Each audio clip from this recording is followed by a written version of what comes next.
Defying Melissa here, and today I wanted to jump on and give you my monthly favorites for, I guess, February and March. I know I didn't do a February.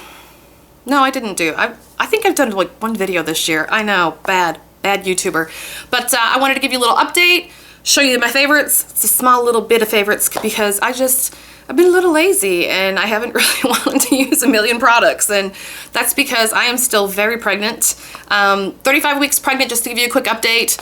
And although I'm measuring 37 weeks, so I'm having an ultrasound on Tuesday, everything is okay. It's just we're having trying to figure out what the size issue will mean for delivery or inducing. And no, I don't have gestational diabetes. I had that test, and actually I'm not even close to the threshold, so it's just a big baby. So that's what's been going on, and I think that's just made me a little uncomfortable and lazy with filming and housework and dishes and laundry, and if my husband were here, he'd be like, and I'd be like, shut up. So anyway, this video though is monthly favorites. So it's gonna be a small little monthly favorites, but I am gonna film a haul tonight since I'm filming anyway. Husband is not here, he's bowling, and Sophie's at the daycare at bowling, so I was like, I will film tonight, and I'm just gonna jump right into it. First thing has been more of a March favorite than a February. February I was still using, for my moisturizer, I use the combination of the Cuticle SPF 50 because all year round I don't leave the house without SPF 50 on my face, and just cannot even tell you how big sunscreen is. If you're not wearing it, wear it. If you're wearing it already, make sure you're wearing a high enough SPF. I know a lot of people say that anything over 30, it doesn't count. I don't know. I feel like I go to 50. And then I'm like, okay, anything over 50 is kind of crazy. But then I broke this back out for the summer. I got it out last month because we had some more sunnier days and a little bit warmer. And it's SPF 70, so liar, you do go over 50. Neutrogena Ultra Sheer. This is the face and body stick sunscreen. And I use this on my face. In the summer, I rotate back and forth. If I'm gonna be outside all day long, like we did an Easter egg hunt at the Nashville Zoo, went there with my daughter yesterday and one of her little friends, which was a lot of fun, by the way. And happy Easter if you're celebrating, happy Easter, whatever you're celebrating. Hope you guys had a great holiday. And focus, Melissa. See, I don't film for a while, and I'm rambly and nervous and sunblock. So this, if I'm gonna be out all day long, or if I'm in an amusement park, but like yesterday, I like this. Is that hair? It better not be hair. Okay, it's not. I like the stick because right after I wash my face in the morning, you can put it on a lot, thick coverage. Let it sit there for a minute. I rotate. How many times are you gonna say you rotate? But I do. This, and then the formula that I saw for the first time last year, also from Neutrogena, it is like an acne formula. It's anti-acne formula, but it's not greasy, and it's just like a nice dry sunscreen after you put it on, and it sits there, and it's very nice. And I should have the tube to show you, but anyway, for days like yesterday, the Easter egg hunt, and I know I'm gonna be outside for a long time, definitely will put this on. Stick form, it goes on nicely, it goes on smooth. I don't feel like it's too heavy, it's not greasy to me. You know, it's got that silicone feel to it, but it doesn't interfere with the makeup that you're putting on. And I was gonna see if I could show you, because I put it on my face and neck, but didn't put it on my, yeah, you can see, didn't put anything on my chest, and so I ended up getting sunburn on my chest, and I was like, oh, I should have put something on my chest too, which is bad. But you can really tell that, well, you could be like, well, you have makeup on. Trust me, I didn't get sunburn on my face. I didn't, because I put this on, and I know it kind of looks a little grody, but it's from last year, but it's not expired, so that's why I'm using it up. Next is foundation, and the last video I did, and several before, I talked about the CoverGirl Ready Set Gorgeous a lot. It has replaced my Revlon Color Stay as far as a Holy Grail foundation, but in the months of, not so much March, January and February for sure, when it was colder here and my skin was drier, I whipped this guy out, which I've had for quite a while. It's the Revlon Age Defying, and I used it so much, I mean, you can, it's almost gone. It really belongs in an empty video here next. But when I first got this a long time ago, I want to say I got this over a year ago, and I tried it, and I guess I might have tried it in the warmer months. I felt like it was greasy to me. I felt like, especially my T-zone, made it oily, and so I put it away. And then I wanted to start trying to use up some of my foundations that I have, because I have a bunch sitting there and I don't want them to go bad. And plus I wanted to do some reviews for you guys.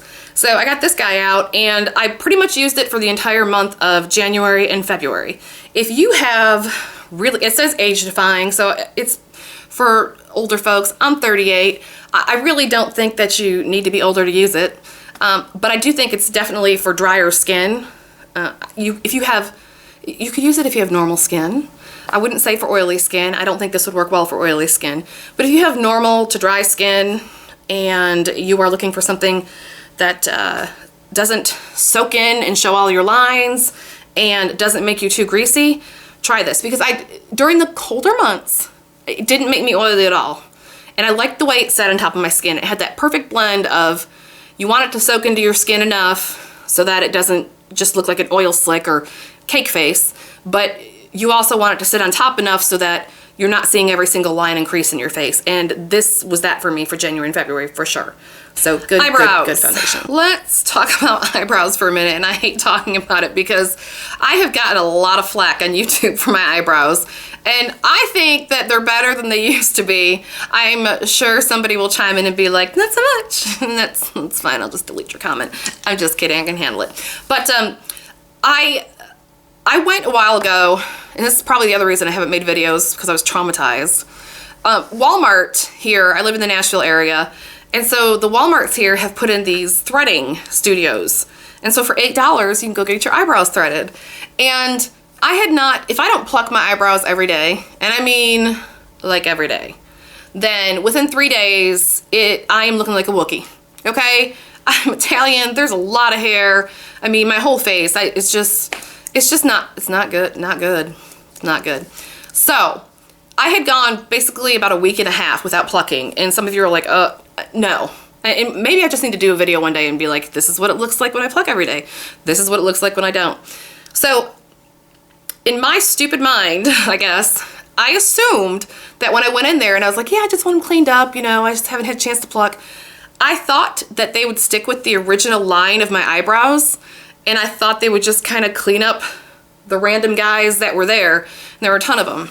That didn't happen. What happened was I went in, and not only did they clean it up, they literally took half of my eyebrow off. And I had these thin eyebrows, and that was hot. I was not happy. But at the time, you're like, what can you do? And I guess I should have said something. I should have been like, hey, don't make them any thinner. But I just assumed, I'm like, you do eyebrows, you do nothing but eyebrows, surely. So I guess even they thought that they were a little bit much. So, got home, I was like, what am I gonna do with this? So I whipped this guy back out, which has been a favorite before. It's going to be a favorite. It's the It Cosmetics Brow Power. And it's a universal brow pencil. I think I put it in my yearly favorites. Universal, and it goes on, if you're blonde, you can use it. If you're dark-headed like I am, you can use it, and it just depends on how much pressure you put in there. But I really love this because it helped me keep my sanity for about a month while they were growing back in. Took a good month for them to completely grow back into where I was happy with them. And I just really haven't been using any other brow pencil because once it goes on, it stays on, and I don't have to worry about it. Even if it's warm out, it stays on. And it is just Next, a very good eyeshadows. I have used the crap out of this these past couple months. This is the Maybelline Eye Studio. This is in Copper Chic. And actually, I had used that one for the highlight so much that there was only pieces left and it ended up falling out. And so I mixed these two, as you can tell, and then use that for my crease. No, I'm not wearing this today. I'm actually wearing Wet n Wild Walking on Eggshells today. I kept it super simple today. But this, and then when I want to punch it up a little bit, I have been using the Sephora, what is this called? The Prisma Chrome in Dazzle number 18. And copper, blue, very pretty for blue eyes, coppery. And I'll just put that like in the center of my eyelid if I want to punch that up a little bit. Or even whatever else I'm wearing. But this is mainly where I have lived here the past couple months. And because it's just been sitting there on my sink and easy to grab. And again, there's been some laziness going on here. Next is blush, and no kidding, I've not worn any other blush in 2 months. I've stuck with the Lorac Exposed. It's the Baked Matte Satin Blush Exposed, and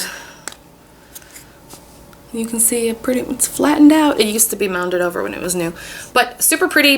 It's peachy pink with sparkle. And I like it because if I wear this, I don't have to worry about a highlighter, and it's shimmery but not glittery and sparkly. I feel like it's just enough sheen, and it's just very pretty on the skin. It is. Next, keeping it simple with the mascara too. Pretty much have worn the IT Cosmetics. This is their mascara. This is their Hello Lashes. And I've way overused it because there used to be a little ball at the end, you know, a little round ball at the end, and that guy got broken off and is stuck in there. But I like this a lot because it lengthens and it gives you volume and separates. It does the whole 9 yards, and it's just a good mascara on its own. Of course, it's great if you put it with something else, but you don't need to because it's that good on its own. So yeah, I've been sticking with that. I'm probably gonna see this in an empty soon too because I think I'm getting to the end of its life. Eyeliner. The main one I've been using is the Nude from Scandalize. This might have been in my yearly favorites too, and that's just to try and keep me looking awake on my inner water rim on my lower lash line. Sorry. So that is, again, just to keep me looking awake because two more things and I will let you go. See, told you, short and sweet. Not too long. Nails. This thing I got from Walgreens, and there's supposed to be a little cap on the end. It's for your cuticles. I know that they say you're not supposed to cut your cuticles and it's bad. It makes them, if I don't, it's horrible no matter how much I push them back and whatever.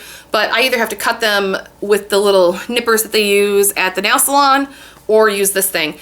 And there are a lot of other cuticle trimmers other than this. I have the Revlon one. I have a couple other brands. This is the best one I have ever used.